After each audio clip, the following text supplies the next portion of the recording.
Everybody, welcome back to Cameron Sports Podcast. I'm your host here, Cameron Lindsay, back with another episode. First off, I want to say I didn't record an episode the last week, but I'm back. Like I said, just took a little break. Was busy with school stuff and wasn't able to find the time to record an episode for my podcast for my channel. But I'm here, but I'm back. And I also want to start off by saying, like I said, the baseball playoffs were now in the American League Championship Series and the National League Championship Series. The Rangers lead the Astros 2-1, and the Phillies lead the Diamondbacks 2-0. So I got the Rangers winning this series even before the series started because I don't like the Astros. They're cheaters. Especially cheating a few years ago, even though they're the defending World Series champions. I just, like I said, I ain't gonna lie, this year's baseball playoffs, it's just like, I don't know, all the teams that won like 100 plus games and 90 plus games besides the Astros, none of them are in the playoffs. I thought the Braves were gonna be in the National League Championship game. I wanted to try to go to a playoff game. Sorry I won't be able to record any of that for y'all. But next year, I'm definitely going to go to more Braves games. Of course, this year, with the NBA season coming up, try to go to a couple Hawks games. But yeah, like, I'll give it to the Rangers. They're for real. I did not see this coming. Like I said, they swept the Rays. They swept the Orioles in the divisional series, and they lead 2-1 against the Astros. They won both games on the road in Houston, and now they lead 2-1 against the Astros. The Phillies, I'm not shocked. The Phillies are the defending National League champions. Bryce Harper and them are. I'll say one thing. It's like with the Phillies, it's like the regular season they do good, but it's like they turn it on in the playoffs. And I wish how the Braves be like. Go back to when y'all won the World Series a couple of years ago. Like, I don't know, it's like they let the Braves win the division. Like, okay, when we get the playoffs, we're gonna turn it up, and they did. They beat the Braves fair and square, clearly the better team. So yeah, my prediction, I think it's gonna be Rangers, Phillies, in the World Series. If it is, I'm gonna go with the Rangers because the Phillies beat the Braves, but. Like I said, I enjoy watching the baseball playoffs, and getting more into the sport. Like I said, I hope to, I'll even be down to work for a network like the MLB, so, but I hope y'all been watching the Major League Playoffs. It's been pretty good, and like I said, pretty entertaining to watch. I enjoy it, so hope you're enjoying it also. But let's get into today's episode. We got my daily college football and NFL predictions, week 8 of the college football season and week 7 of the NFL season. Yeah, so let's get into it. Now, we got a couple highlighted games. I got 3 highlighted games this week for the week 8 college football season. Let's start off with number 7 Penn State, who are 6-0, versus number 3 Ohio State, who's also 6-0. Now, both these teams are playoff caliber teams. They fighting to possibly make the Big Ten championship game. Even though after this year, it won't be no more divisions in the Big Ten, especially with the expansion with Oregon, UCLA, USC, Washington all joining the Big Ten. So, but yeah, it's Penn State, Ohio State, Michigan. That side of the Big Ten division is loaded, and obviously all 3 of them can't make the playoff. Maybe next year when it goes to 12 teams, possibly. I know at least two teams from Big Ten. 2 teams from Big Ten could this year. But like I said, Penn State, they got a really good running game. Their defense is pretty solid. Ohio State's quarterback. They've been playing pretty solid. They got the best receiver in the nation, Marvin Harrison Jr. Emeka Ibuka, I don't know. He was hurt. He didn't play in the Purdue game. But I don't know. I think I don't know if he'll play in this game. I have to look into that.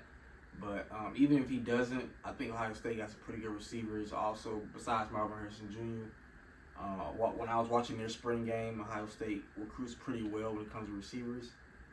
And their defense is playing pretty well this season. They, like I said, their biggest win this year is against on the road at Notre Dame, when they won with like 5-7 seconds left on the clock. No, 3 to 5 seconds left on the clock. They won that game. Penn State, like I said, hasn't really played nobody. Both teams still got to play Michigan, and I look forward to that. If this game was if this game was at Penn State, I probably would go with Penn State, maybe slightly. But I think I'm going to have to go with Ohio State. I think with Marvin Harrison Jr., the game being at home, Ohio State with a slightly better defense, even though, like they said on College Football Live, Penn State, stats-wise, has the better defense, but Ohio State technically is playing better, especially against better competition. Like I said, they played against Sam Hartman and Notre Dame, was a really good quarterback. They played against Tua's younger brother. I can't pronounce his name. I forgot to pronounce his name. Tua Tagovailoa, against him at Maryland, who's one of the best quarterbacks in college football. They dominated Maryland. So I trust Ohio State, especially at home. And Ohio State, they can run the ball also with Penn State. So I think it'll be a close game, but I trust Ohio State more. I trust Ryan Day and Ohio State a little bit more than James Franklin.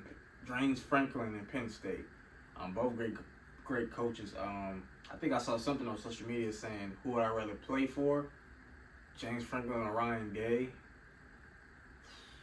I'll probably have to go. Yeah, I'll have to go with Ryan Day slightly.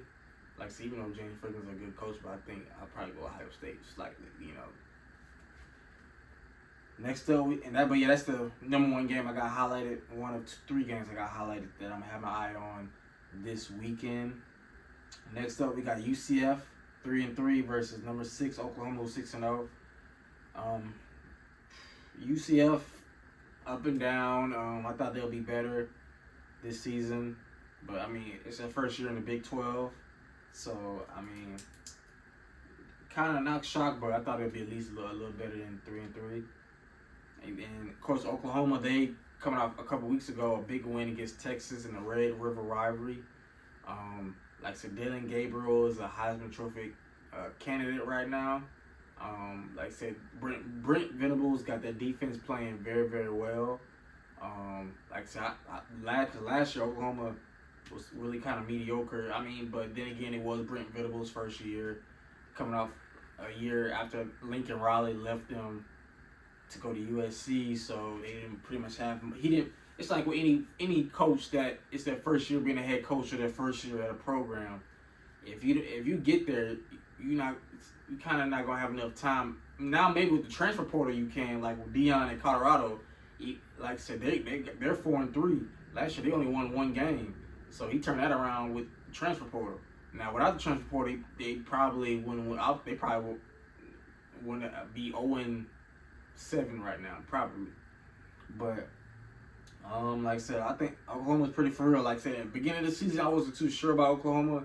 I'm thinking like, but I think it's gonna be Oklahoma and Texas in the Big 12 championship game. I think both schools may be looking pretty good heading to the SEC next year, so I look forward to watching them play in the SEC. But yeah, Brent Venables he's pretty good, really good defensive coordinator and now head coach for Oklahoma. But I'm going to go Oklahoma easily over UCF. Dylan Gabriel's going to dominate against his former team, UCF. So yeah. Next up, we got number 22 Air Force, who's surprisingly 6-0 versus Navy 3-3. I thought about highlighting this game because, like I said, Air Force, Navy, Army, every time they play each other, and it might be pretty interesting to me. And Air Force, the 6-0, they were really, they're in the top 25. They're right now projected to be in a New Year's Six Bowl. For those of you who don't know, every year a New Year's Six Bowl bid goes to the highest ranked non-Group of 5 team. So, like the Group of 5, obviously the Group of 5's conference is like the American Conference USA, the Mountain West, the MAC, and the American Conference USA, the MAC, Mountain West, and the I know there's one more.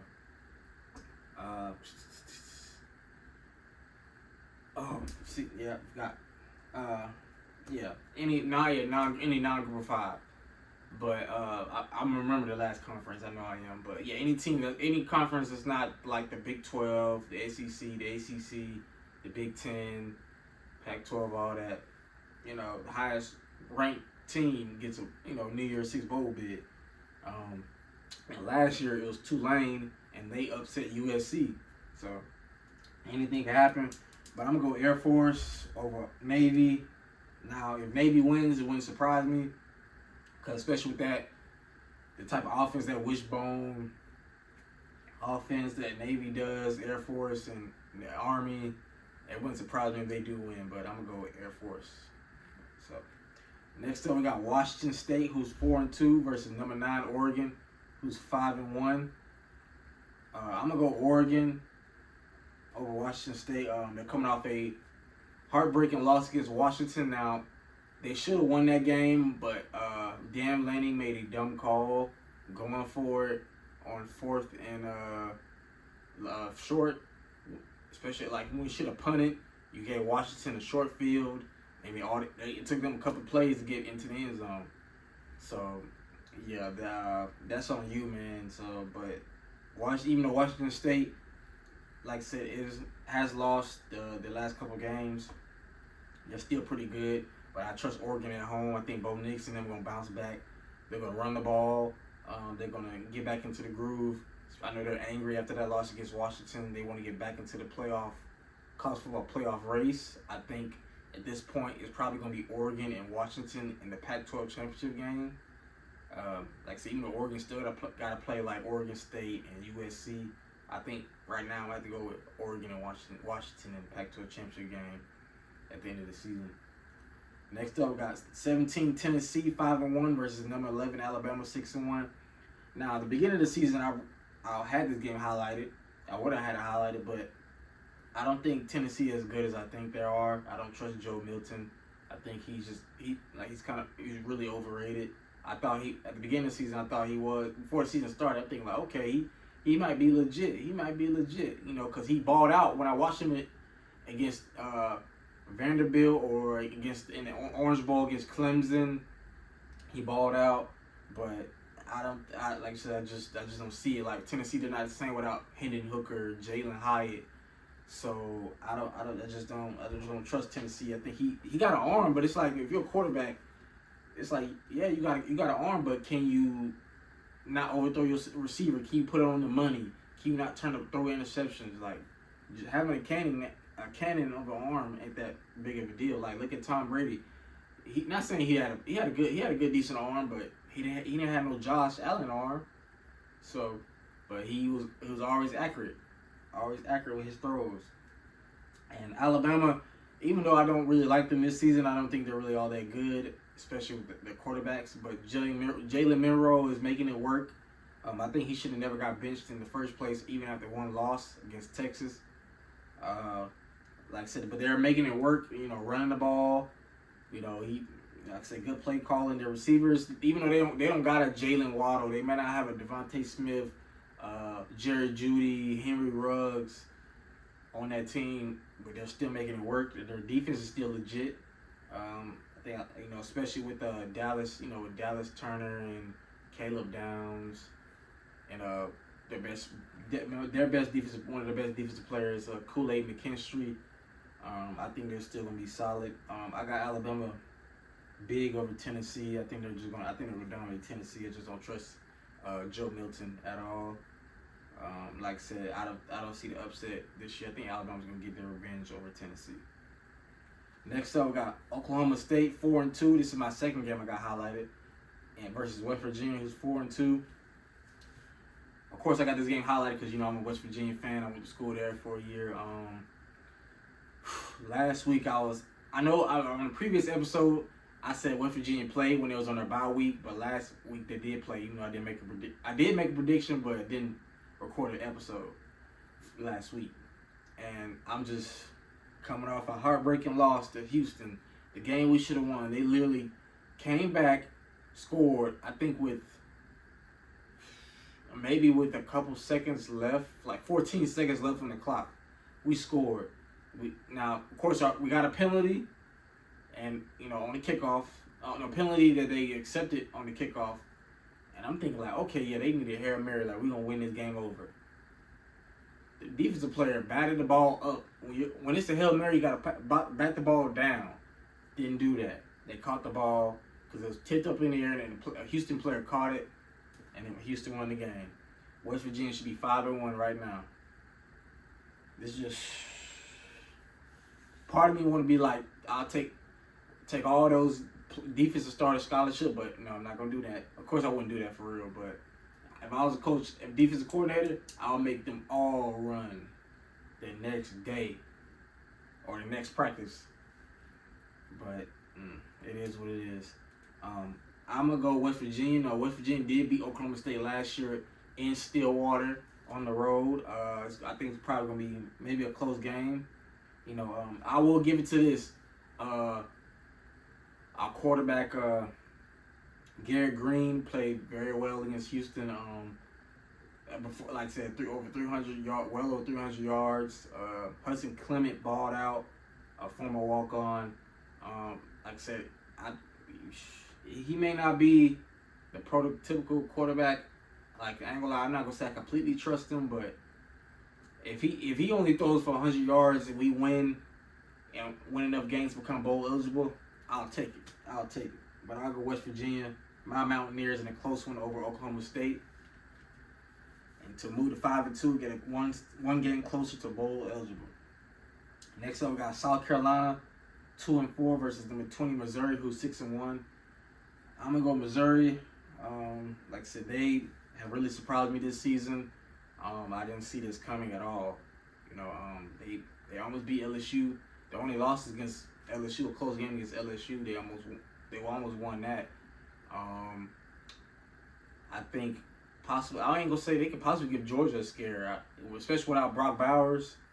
Even like I said, Georgia's on the bye week, but Brock Bowers looks like he's gonna be out for the remainder of the regular season, and possibly maybe even the postseason, depending on if Georgia makes the college football playoff or not. And but Brock Bowers is gonna be a top 10 pick in the NFL draft. So if they don't make the playoff, he probably might not even play at that point. He might want to get ready for the NFL draft. Some top prospects do that. But I'm going Missouri big over South Carolina. Next up, we got North Texas 3-3 versus number 23 Tulane 5-1. I'm gonna go Tulane. Like I said, they got a real good team, especially from last year. I think they still got a lot of their players back. I was watching them; they got a lot of good weapons on their team, so I'm definitely going Tulane over North Texas big. Next up, we got Minnesota 3-3 versus number 24 Iowa 6-1. I'll go Iowa in a close one. Even though they're missing a couple of their tight ends, Cade McNamara. I learned Cade McNamara is out for the season, so that sucks that they lost their starting quarterback for the season. But I think they'll do enough, especially at home, because Iowa plays pretty well at home. I think they'll do enough to beat Minnesota at home. Next up, we got number 8 Texans 5-1 versus Houston 3-3. I'm going Texas because I'm mad. Houston should have never got that win. They should be 2-4. That's all I got to say. Next up, we got Virginia, who's 1-5. When I was looking at that, I was like, Virginia, because it was like 0-4. I was like, it was like 0-5 last time I saw them. I was like, who they beat? And they beat some school, William Mary Carey, something. I forgot. They beat some school. Versus number 10 North Carolina 6-0. I'm not gonna waste no time. I'm going North Carolina. Drake May's gonna have a big game. Like I said, he's a Heisman Trophy candidate. He's gonna be a top 2 pick in the NFL draft next year. So North Carolina's gonna easily win that game. Next up, we got number 13 Ole Miss 5-1 versus Auburn 3-3. You know what? I'm gonna go upset alert on this one. I'm gonna say upset alert. I'm not going to pick Auburn. I know that don't make any sense. I'm not going to pick Auburn. I'm going Ole Miss. But I feel like this game could be an upset. I don't know, possibly, Auburn, they may not be best team, but they got some talent, just like Ole Miss. But I feel like it could possibly be I thought about highlighting this game, but I'll circle it as an upset, possible upset, maybe. We'll see. But next up, we got number 2, Michigan 7-0 against Michigan State 2-4. This is an in-state rivalry between these two schools. I'm not gonna waste no time going Michigan big over Michigan State. Michigan State, of course, fired their former head coach Mel Tucker over some allegations of, I think sexual harassment or something. I don't know too much about it. Ain't gonna get too much into that. But yeah, Michigan State has been pretty much a disaster this whole season. Michigan has been pretty dominated with Blake Corum and J.J. McCarthy, and of course Jim Harbaugh back, even though they got their own allegations that just came out. But I'm not gonna get into that. But Michigan big over Michigan State. Next up, this is my third game I got highlighted. 16th ranked Duke 5-1 versus number 4 ranked Florida State 6-0. Now these two teams can possibly face each other in the ACC championship game, maybe, or it could be North Carolina. I think between those 3 teams, North Carolina, Duke, and Florida State, they're the top 3 teams in the ACC. I'm gonna go Florida State in a close one. Like I said, I respect Duke. They have been balling this year. Like I said, Duke's normally known for a basketball school, but even though their star quarterback is out, but I still think they can do enough to make it a competitive game against Florida State. But I trust Jordan Travis. He's a Heisman Trophy candidate. I trust Keon Coleman, the transfer from Michigan State. He's looking like the second best receiver in college football. He's possibly probably be a top pick in the NFL draft. So NFL teams, watch out for Keon Coleman.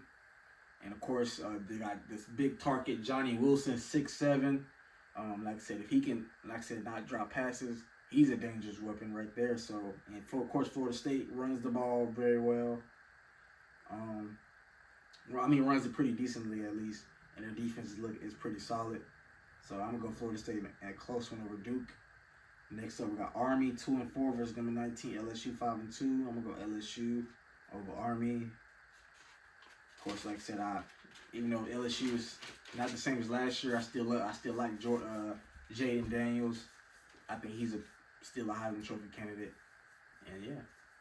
Next up, we got number 14 ranked Utah 5-1 versus number 18th ranked USC. I thought about highlighting this game too, but I don't know if Cam Rising is going to play. I think it still could be a good game. Of course, it was last year with Utah winning at home and Utah beating USC in the Pac-12 championship game. But I think USC coming off a bad loss against Notre Dame. Notre Dame dominated them a whole game. Caleb Williams threw like 2-3 interceptions, turned the ball over multiple times. So I think he's going to be looking for a bounce back game. I'm going to go USC in a close one over Utah, regardless if Cam Rising doesn't play, because he tore his ACL last year in the Rose Bowl and has been out this whole season. I don't know. Like I said, at some point he might come back, I hope. But Utah's a pretty disciplined team. Watching them, they got like a 2-quarterback system they be running all season, and they're well coached. So it wouldn't surprise me if Utah makes this a close game, or maybe possibly wins it, because USC defense is really bad. Next up, we got Arizona State, who's 1-5 versus number 5 Washington. Not gonna waste no time. I'm going Washington big. Michael Penix Jr. is gonna have a great game. He's lead the league in passing yards per game with nearly 400 yards per game. They got 3 receivers who's all 3 gonna have at least 1,000 yards receiving by the time the season's over with. They probably at least got 1 or 2 that's gonna definitely be first-round picks, possibly. Like I said, he played well in that game against Oregon. Like I said, I think right now, like I said, I was talking, of course, to one of my friends, Javars. Like I said, he agreed. I think Michael Penix Jr. is the Heisman Trophy front runner right now. Not enough people are talking about Michael Penix Jr. I think he's legit, so right now he's the front runner. You gotta be, because like I said, Washington 6-0, they're number 5.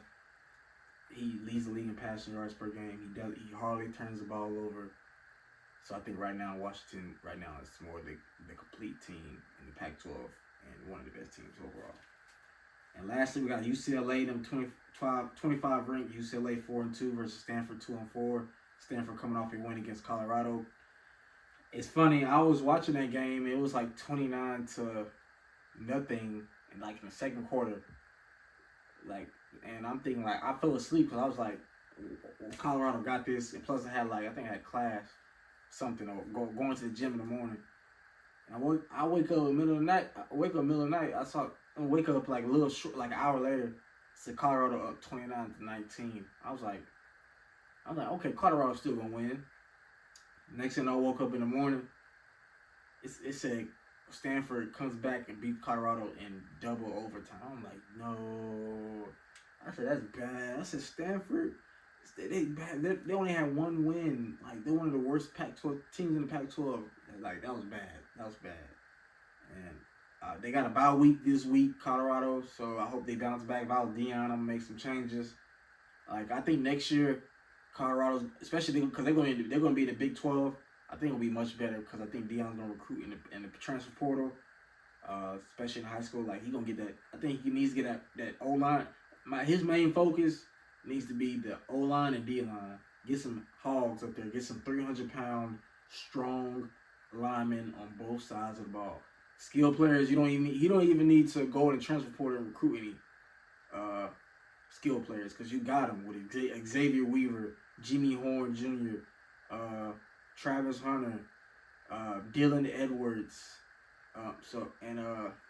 buddy number 14 who balled out against, I forgot his name, against USC. They got some players, so they don't need. Of course, you got Cormani McClain on the back, who's probably gonna be starting next year. So I think they'll be good. But I'm gonna go UCLA. I like Dante Moore, the freshman. Like I said, I think UCLA's defense is better than Colorado, so I expect them to handle business against Stanford. But yeah, again, my main 3 games I got highlighted is Penn State versus Ohio State. I got Ohio State over Penn State. Oklahoma State versus West Virginia. I got West Virginia. And Duke, number 16, Duke, and Florida State. I got Florida State and close one over Duke. Let me know, like I said, what are y'all picks? Do you agree with the picks I've made this week? Like I said, those are my main games focus. But yeah, like I said, it's good to be back. Talk some college football with y'all, man. I miss it. But let's get on to the NFL. Week 7 games. All right, first game up, we got the Jacksonville Jaguars 4-2 versus New Orleans Saints 3-3. This is a Thursday night football game. I'm going with the Jaguars. They're like I said, they've been getting together the last couple of weeks. They got overseas in London, I think, over the Bills, and then last week against the Colts. So yeah, they've been playing pretty well. Looking like one of the best teams in the AFC. The Saints, I thought they'd be much better. Let me say this: their defense is good. The defensive side of the ball, they're good. It's just the offensive side of the ball, like, they're not, like, with Derek Carr, I thought they'll be at least solid. But I think they might regret paying him that money. But I don't think they're going to move off of Derek Carr. Maybe after next year they might consider it. I think next year they probably might. But, yeah, they ain't looking too good. Like, you got Alvin Kamara, you got Michael Thomas. Even though he's not what he used to be, you still got him. You got Chris Olave. You got some weapons, like. So I feel like they should be much better on offense. They coming off a loss against the Texans last week, so that's bad. But I'm going Jacksonville over the Saints. I trust Trevor Lawrence, Calvin Ridley, and then Christian Kirk, Evan Ingram, them boys way more than I do the Saints offense. Next up, we got the Browns, who are 3-2, coming off a upset win against the 49ers at home without Deshaun Watson. That's without Deshaun Watson.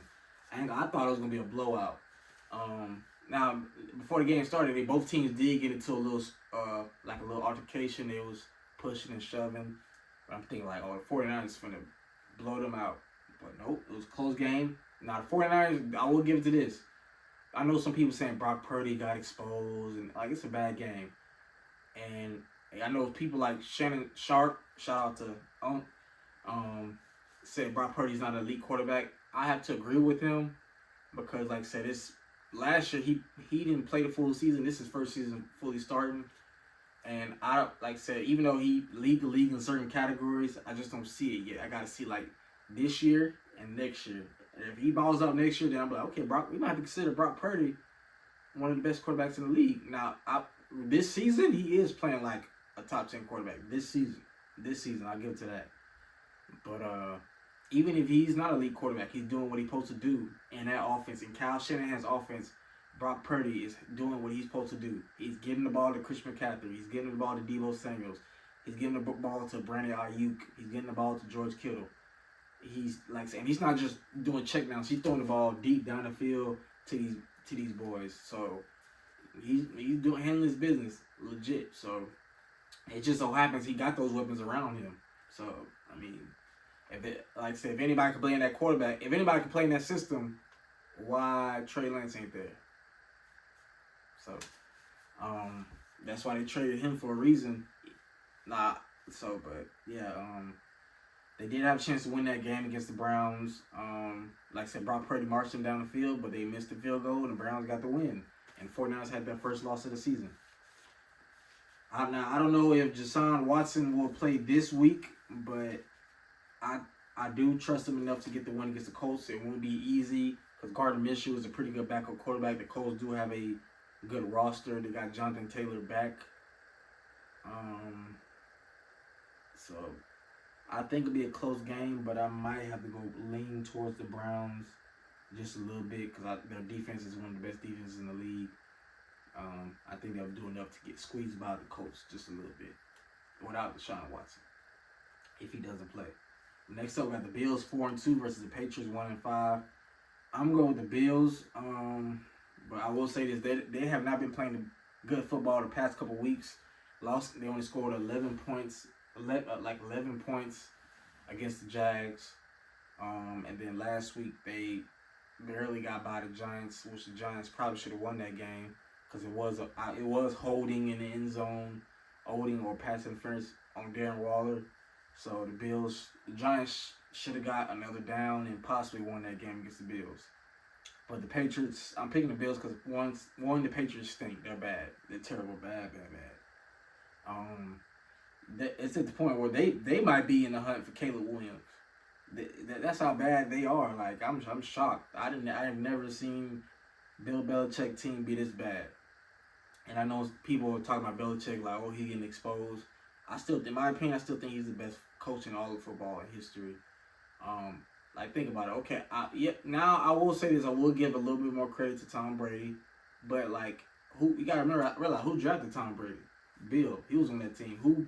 Who decided to keep Tom Brady as the starting quarterback in the 2001 season when Drew Bledsoe came back and was healthy? He kept Tom in. So you got to give Bill some credit. And plus, he can coach defense. He can really coach defense. I feel like, especially with knowing Josh Allen, he's going to have a couple of turnovers. He might have at least 2 interceptions. But I think the Bills will still climb out and win this game because, like I said, the Patriots' offense is bad. Mac Jones hasn't not been looking pretty well at all. So I want Bills over the Patriots. Next up, we got the Washington Commanders 3-3 versus Giants 1-5. Commanders coming off a good win against Atlanta on the road. Like I said, Sam Howell looked pretty good in that second half. They're running the ball. Their defense is playing well. The Giants, not looking too good for them. But I mean, of course, they got cheated last week. They should have won the game against the Bills. But besides that, they have not looking pretty well. Daniel Jones has been looking like the old Daniel Jones of old. Like I said, in my opinion, before the season started, I think they should have franchise tagged Daniel Jones and paid Saquon Barkley. That's your best player. Not even though Daniel Jones, the quarterback, is the most important position, but he's not it. Like after one season of him not having high turnovers, you make the playoffs. Like, okay, let's give Daniel Jones $40 million or $35, $40 million. Like, come on now. I think that they're not going to get rid of him this season, but I can see them getting off of Daniel Jones after next season. But I'm going Commanders over the Giants. Like I said, the Commanders are a better team this year. I know last year the Giants were the better team, but this year the Commanders are. The Giants are just, like I said, they got a harder schedule. It's not how it was last year. Next up, this is the first game I got highlighted. That I think possibly could be one of the games of the week. Got the Lions 5-1 versus the Ravens 4-2. The Lions are one of the best teams in the league. They're 5-1 since the first time since 2011, which shocked me. And the Ravens, who are 4-2, both teams are pretty good. You know, Lions they are pretty much complete team in the league. They can play defense, rush the pass with Aiden Hutchinson. They can stop the run. Now their secondary, a little questionable, but Jared Goff has been playing pretty good football. Like I said, I ain't gonna lie, I slick thought beginning of the season, thinking like Hendon Hooker's gonna play at some point. Not due to injury, but I thought he was possibly gonna play, but he may not because Jared Goff is looking pretty good.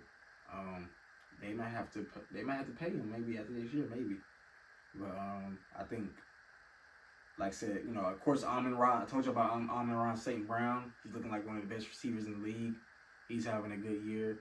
They got some pretty good weapons. Also, they got, you know, David Montgomery, and them boys also. But so, even though the Ravens are at home, or not, is it home? I think it's, yeah, I think it is home. I think it's in Baltimore. I think, yeah, I have to look into it. I think it might be overseas. No, last week. That was last week. That was overseas. But yeah, it's in Baltimore. But I might have to go Lions slightly over the Ravens. I don't know. Will Lamar turn the ball over a little bit? Their defense a little shaky. I think I trust the Lions a little bit more. It'll be a close game. I trust the Lions a little bit more right now than the Ravens. Next up, we got the Raiders 3-3 versus the Bears 1-5. I'm gonna have to go Raiders. Both these teams are not really good in my opinion, but the Bears are even worse. I think Justin Fields he's out. He won't be able to play this week either. I don't think Jimmy Garoppolo is gonna play, but they got Josh Jacobs. Even if they got a rookie quarterback, I think they got a rookie quarterback starting, undrafted rookie quarterback. They still got Devontae Adams. You still got Hunter Renfrow. Like I said, Josh Jacobs. So, Jacoby Myers. And, of course, you got Max Crosby on the defensive end. So, I think the Raiders should be able to win this game easily against the Bears. Next up, with the Falcons, who are 3-3 versus the Buccaneers 3-2. The Falcons coming off a bad loss against the Commanders at home. Desmond Ridder looked bad. Like the Falcons got the talent, they got the weapons. You got a 6'5" Drake London, you got a 6'6" Kyle Pitts, you got Cordell Patterson, who he hasn't came back yet, but you got Bijan Robinson, you got I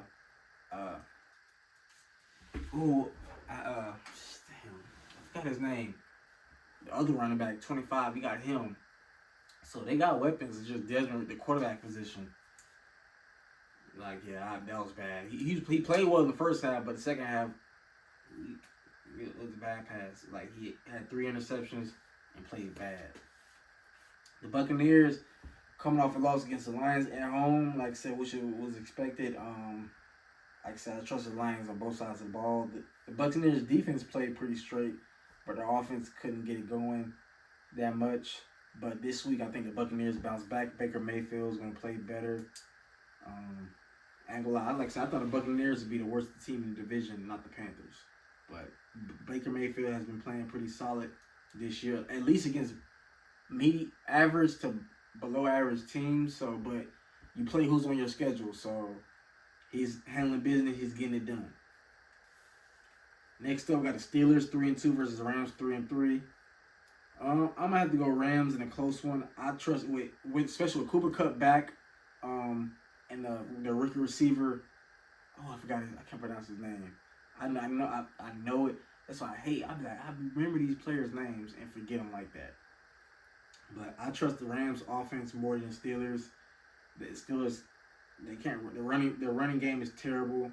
Kenny Pickett has not been playing very at all. Now their defense has been playing pretty straight with T.J. Watt, Mika Fitzpatrick, but I just don't think the Steelers offense is going to do enough, and I think the Rams will win in a close one. Next up, the Chargers, who are 2-3 versus the Chiefs 5-1. Chargers coming off a loss against Cowboys at home, which I already knew was going to happen against the Chiefs. I'm not going to waste some time. I'm going to say Chiefs over the Chargers.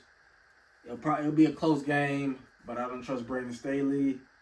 I just want him to get fired. I told y'all I'm not watching the Chargers. I'm not cheering or really watching too many Chargers games until Brandon Staley is gone. He can't coach. He's terrible. He's a phony.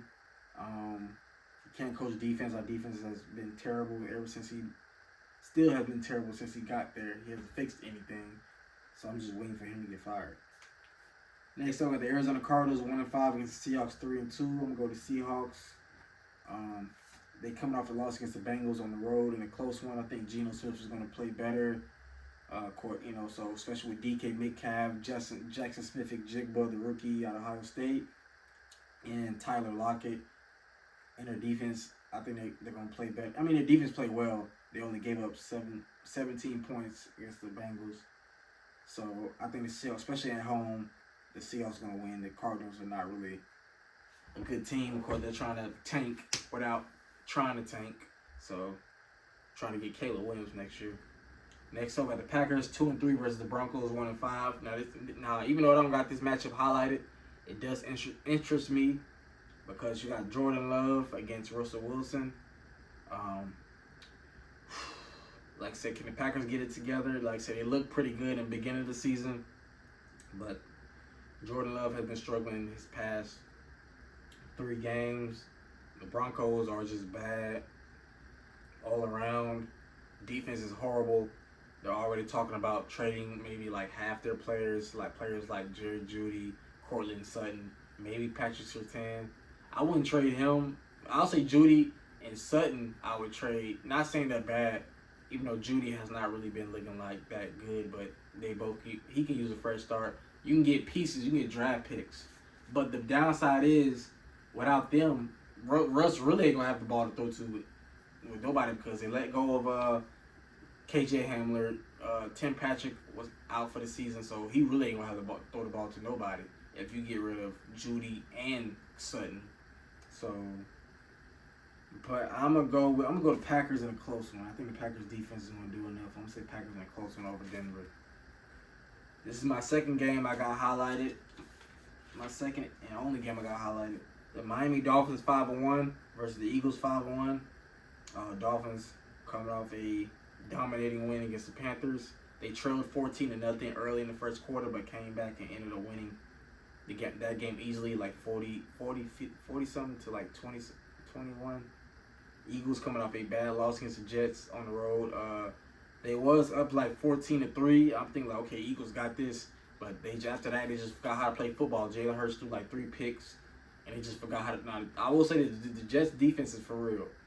So they are for real. They have made really good quarterbacks look mediocre.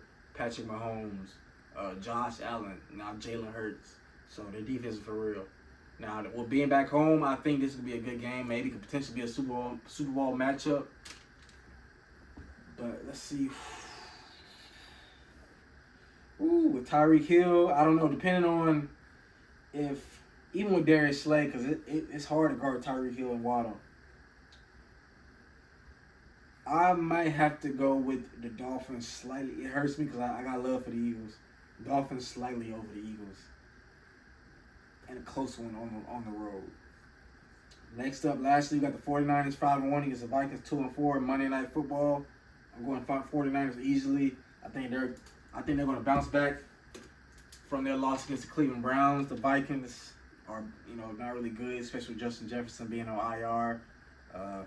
So the only person Kirk Cousins can have to throw the ball to is the rookie receiver Jordan Addison out of USC, and they got another receiver. I forgot his name, but I think the 49ers got a clearly better defense. The Vikings defense is bad, so Brock Purdy should have a big day. Christian McCaffrey also. So, but yeah, the 2 games I got highlighted are the Lions versus the Ravens. I got the Lions over the Ravens, and the Dolphins over the Eagles, and a close one, both 5-1. But like I said, yeah, I'm just back. Like I said, every week, try to get y'all my predictions of college football, NFL. I'm sorry about last week. Wasn't able to post an episode, but I'll get this episode posted at least by Friday. So I got y'all. Like I said, I always appreciate the support. No matter how many subscribers I have, I'm not gonna stop doing this channel. I'm gonna continue to do this channel for y'all, for my passion to be one of the best journalists/analysts in the world till I'm working for ESPN or Fox Sports, any of the top sporting companies in the world that believe in me just like y'all believe in me. So, but yeah, I also want to give y'all a heads up. The next episode will be also this week. I'll be posting 2 episodes this week because the NBA season starts Tuesday. I'll be talking about the games, I'll give my predictions on who I got most improved player, MVP, defensive player of the year, rookie of the year. I'll give my predictions on the in-season tournament because this is gonna be the first year that NBA in-season tournament that starts November 3rd. I'll give my predictions on the winners from each division, groups, and I give my championship prediction at the in-season tournament. I'm also give my prediction on the NBA Finals matchup, Finals MVP, and NBA champion. Also give my predictions on the Tuesday's games between the Lakers versus the Nuggets and the Suns versus the Warriors. So yeah, NBA basketball is back, y'all. So it's gonna give me more to talk about. Also, hockey season has started also. So like I said, that give me another sport to talk about. Like I said, shout out to Seattle Kraken. So even though they're not doing too well right now, they're still my team. So yeah, like I said, that's gonna be the next episode. Talking some NBA basketball, man, and also I'm gonna get my top 10 players list currently for the 2023 season. So who I think the top 10 players are heading into the 23 season. Now this ain't just straight up. This is like based off of last year, the regular season, just last year, from the regular season and playoffs to this year. So who I think the top 10 players are. So yeah, I look forward to that. But what I want y'all to do is, of course, continue to like, comment, subscribe, share, all the above. Like I really appreciate. I want to get to 200 subscribers. It probably won't be by the end of November because right now we're at 164. But we can get to 200 before this end of this year. I know we can. I would deeply appreciate that if y'all can get me to 200. And maybe next year, definitely by the end of next year, definitely try to get to 500. So, or even 1,000. Gotta dream big. But I appreciate each and every one of y'all. This has been Cameron Lindsay, the host of Cameron Sports Podcast. I'll catch y'all next episode for the upcoming 2023-24 NBA season. Peace.